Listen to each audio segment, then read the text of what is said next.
காலம் கடந்து மிக மோசமான விளைவுகள் ஏற்படுவதற்கு முன்பாக போர் நிறுத்த ஒப்பந்தம் ஏற்படுத்த வேண்டும் என்று ஈரானுக்கு அமெரிக்க அதிபர் டிரம்ப் மீண்டும் கடும் எச்சரிக்கை விடுத்துள்ளார். ஈரான் தலைநகர் டெஹ்ரான் மற்றும் கராச்சி ஆகிய நகரங்களை இணைத்த அந்நாட்டின் மிகப்பெரிய நெடுஞ்சாலை பாலம் வான்வழி தாக்குதலில் தகர்க்கப்பட்டது.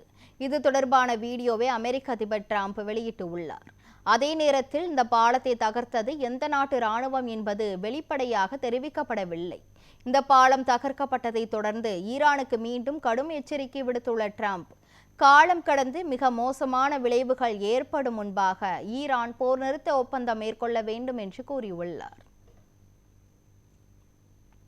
டெஹ்ரானில் நடத்தப்பட்ட இந்த தாக்குதல் குறித்து எதிர்வினையாற்றியுள்ள ஈரான் வெளியுறவுத்துறை அமைச்சர் அப்பாஸ் அரக்சி, குடிமை கட்டமைப்புகள் தகர்க்கப்படுவதால் ஈரான் மக்கள் சரணடைந்து விட மாட்டார்கள் என்றும் கூறியுள்ளார். இது அமெரிக்காவின் தோல்வி மற்றும் தார்மீக வீழ்ச்சியை தான் காட்டுகிறது என்று அரக்சி கூறியுள்ளார்.